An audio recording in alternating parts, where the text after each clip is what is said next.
Боковен 26. февруари 2004 година, кога една неверојатна лоша вест ги стаписа сите македонски граѓани. Тој ден една од вестите гласише вака: авионот Кингер со кој патуваше председателот на Македонија Борис Трајковски со членовите на кабинетот утрово исчезна во близината на Столац кај Мостар. Авионот требало да слета на аеродромот во Мостар во 8 часот по локално време. Авионот исчезнал од радарот. Таа првична вест беше шокантна, но никој не сакаше да верува во најлошиот епилог. Председателот на председателството на Босна и Херцеговина Драган Човек подосна изјави дека авионот се урнал кај Столац, но нагласи дека таквата изјава ја дава според се уште неофицијални информации. Тоа се уште даваше надеж дека можеби вестината е поинаква. Но вестите една по една се менуваат како на филмска лента. Уривањето на авионот преку информација го потврди и СФОР. Но самите информации, потрагата по локацијата и незиното одложување беа исполнети со многу мистика, нејасноти и контрадикторности.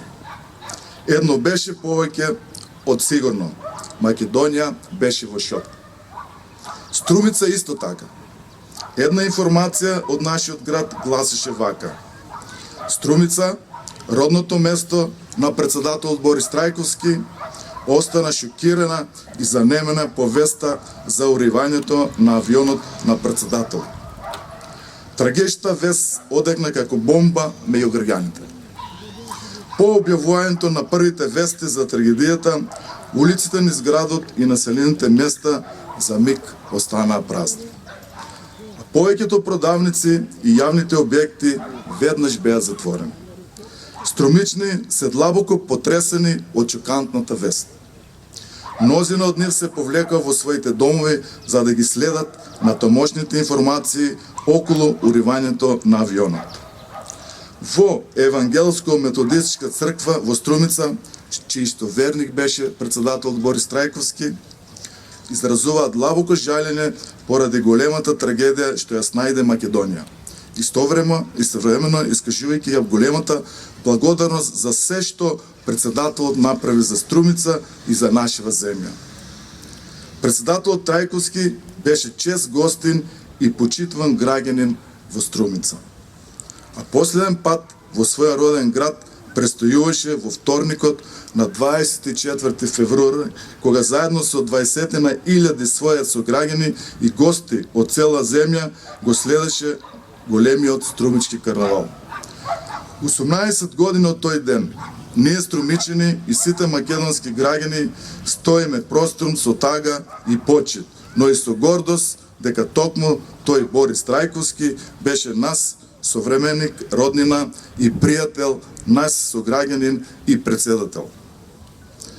Велат дека времето е лек за сите рани, но раната, наречена Борис Трајковски, се чини дека вечно ќе трае неизлечена во душата на секој што ја љуби оваа наша земја. Само гордоста за Борис е мелем за таа рана. Болката можеби го има интензитетот од пред 18 години, но лузната ќе остане лузна за век и веков. А кога зборуваме за председател Борис Трајковски, не смееме да ги заборавиме човечките доблести кои го красија неговиот лик, доблеста кои го правија единствен и препознатлив. Трајковски беше човек од народот и човек за народот. Беше човек кој знаеше да љуби се што е позитивно. Силно ја сакаше својата Струмица, беше горд што е македонец, но повеќе од се беше верен поклонник на Севишниот Господ Бог. На високата функција, шеф на државата, беше наименуван на 15 декември 1999 година.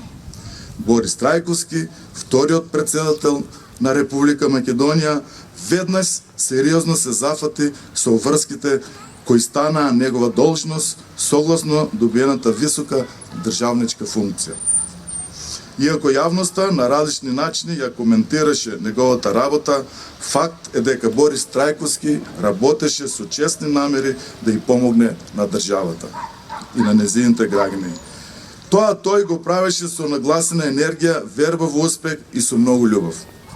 Остана верен на својот препознатлив стил со кој манифестираше ведрина, топлина, срдечност и безпрекорна ширина во своите погледи и ставови.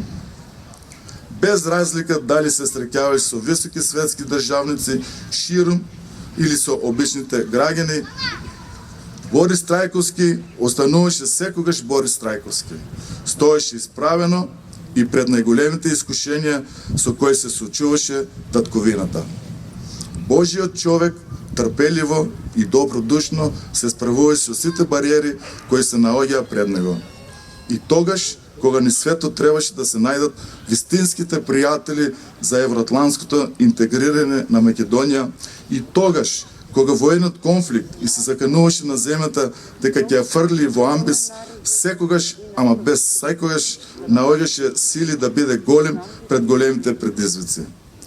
Им простуваше на сите, што го напаѓа, ги ползуваше сите можни придобивки од позитивната дипломатија, но се чини беше најголем како творец на рамковниот договор со кој му стави крај на меѓуетничкиот конфликт. Председателот Борис Трајковски сонуваше со отворени очи за поуспешна и посрекна татковина. За жал, тие негови соништа беа прекинати на денешен ден пред 18 години. Пред нас е аманетот. Во негово име ние да ги досонуваме тие соништа. Ви благодарам.